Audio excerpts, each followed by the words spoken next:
Hi, my name is Benny Asanka Joe, and I'm the founder of Nerdwork. I'm live at the founder space. A little bit about myself. I am an architect, an experienced designer, a founder, and recently a games lead. So a little bit about Nerdwork. Nerdwork is a creative tech space. We are basically the intersection of all things gaming, comics in Africa.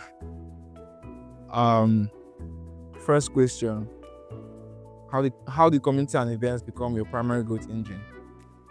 Well, when we started Nerdwork, we didn't see the community as a growth engine. It started up as just a bunch of comic loving, game loving people networking. I mean, we used to hang around with laptops and exchange games and anime.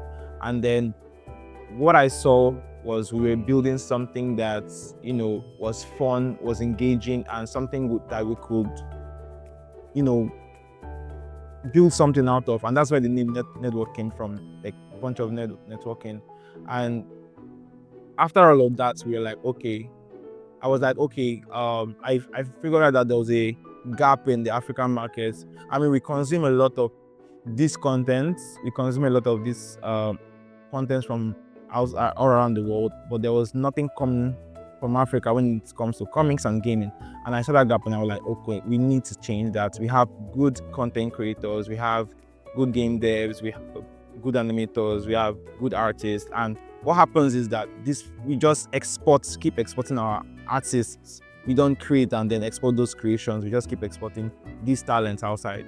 So what we try to do with Nerdwork is gather those people around and then try to make something out of them, make comics, make games with that native to Africa and they are culturally rooted in what we are doing. And then in doing all of that, it's just automatically grew by itself. I mean, it was a fun space that you need to come to our event first of all. But it's a fun space that you just imagine where like nerds, you feel at home, right? You come there. I mean, when you don't come out dressed as a character, you feel weird. You feel weird coming in your normal clothes, and that's how we've grown the community. And just like that, it became a growth engine on its own. Word of mouth, people just keep talking about it and spreading the news. We didn't have to even start doing too much publicity. I mean, our first event was just basically from the traction we got from our first event was basically just from WhatsApp statuses, and then we got over 300 people on our very first event. So yeah, nothing would beat that. No ad spend would beat word of mouth, and that's how we were able to grow that community to be our growth engine. I think I like number 5. It says scaling from local to regional audiences. Well, I think in our society or where we come from, I think what has deeply helped Nerdwork is a lot of collaboration. We're in a sector that is not so visible, especially not so visible, and I'm looking for a word. It has not been explored. It's still on tap in the African markets. Not a lot of people are doing things in the creative tech ecosystem, and that's something that Nerdwork is trying to put the pulse in. And scaling from what helped us scale was aside from the word of mouth our community has tremendously helped us do, we capitalized on collaborations, having what we've done. What we first of all made a name in our niche. We made a name in our local communities. We made a name we're in River State. We made a name in River State. I mean, Nerdwork became one of the biggest comic conventions in River State and in the South in general. And by doing that, it was easy to scale regionally. We got a lot of collaboration opportunities.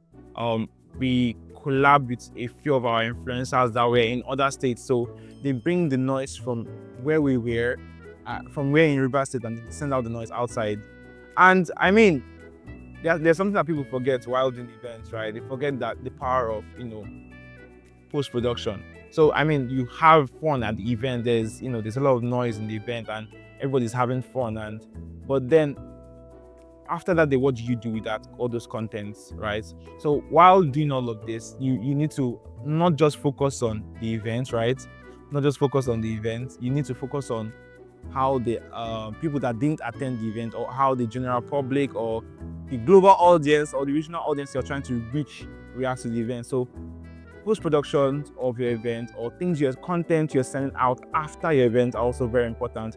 And that's something we capitalize on the network. I mean, if you check our socials, last year we did a huge number on our video. We did about 840 something thousand views, and that's captured a lot of attention. And that was only good because we capitalized on things we are sending outside. And that's something network is trying to do, not just keep us rooted in Rivers State. We're trying to do contents that take you not just in Rivers State, but takes you outside. So even when you're outside, you get FOMO. You're like, why am I not in this space? Last year, after all that happened, we also even got like DMs from or musicians outside the country that are like, why didn't you get an invite? I'm like, no, this was done in Nigeria. This wasn't done outside of Nigeria. And people don't even believe it's in Port Harcourt. People think it's, in the capital city or the commercial city in Nigeria, Lagos. But when you tell people that this thing was done, in Port Harcourt, there's like that shock, there's that surprise. So yeah, scaling it, just outside word of mouth collaboration, you just need to capitalize on the contents. So even if you have like a small event or have like a small community, it has to be rich. Whatever is coming out of that whole gathering has to be very, very rich. So yeah, that's it. I should just pick one more, right? Okay, that's fine. Monetization tactic for culture first platforms. Oh, that's also interesting. Okay, monetization tactics. Well, if you're dealing with something that puts culture first, you have to gain their trust, right? You have to make them deeply rooted in what you want them to do. For example, I'm wearing an Assassin's Creed necklace. I'm wearing a Naruto ring, and I'm doing that because I loving or watching or following up this, and animes are culturally rooted. So what network is also trying to do with this is, there's already like a sentimental attachment to what we are building. Like I said earlier, you can't come to Comic-Con without wearing a cosplay. You feel weird. You feel like you're the weird one if you're not putting on cosplay. Whereas it's the opposite, where wearing cosplays is supposed to be seen as weird. But in that space, somebody hit me up last year and was like, oh, I couldn't come for your event. I was like, why? Why didn't you come? He was like, my cosplay came late. When the cosplay I ordered came late, I was like, that is the reason why you didn't come for the event. So things like that, there's already that culture, right, in what we are doing and what we are building. And then when you get people hooked on that, it's easy to monetize. It's easy to monetize. For the past 3 years, we've deliberately refused to sell merch at our events because, we wanted them to understand what we were building before we sell it to them. We wanted them to be, to be deep into what we are doing before we sell it to them. And as of last year, when most of our influencers and people outside were wearing our merch, people were like, we want this stuff. When are you doing toys? When are you doing merch? When are you doing things that we could buy and own? And when it's on your shirt, you're like, oh, I'm a networker. I'm associated with this brand. Last year we only did merch for volunteers and team members. And then when people see them on the road, they're like, oh, are you affiliated with this brand? They want to, be also affiliated with this brand. So yeah, doing, selling that trust or selling something that people want to belong in or want to vibe to is what, is a tactic you can just easily monetize out of. Currently, we built a game. It's called Jaja. On X, is called the Jaja Project. And in just a few months of us building the game, people want to actually dress up as the game for the Comic-Con, which is what we've been trying to build all this while, getting Africans to dress up as characters for things that we create. So this is not us dressing up as people from outside the country or things we watch outside. This is created by us, cosplayed by us, designed by us, and we're all in that ecosystem. So, and monetized by us, yes, because that's one of the biggest goals of network, monetizing core African content. Yeah. So that will be all for me.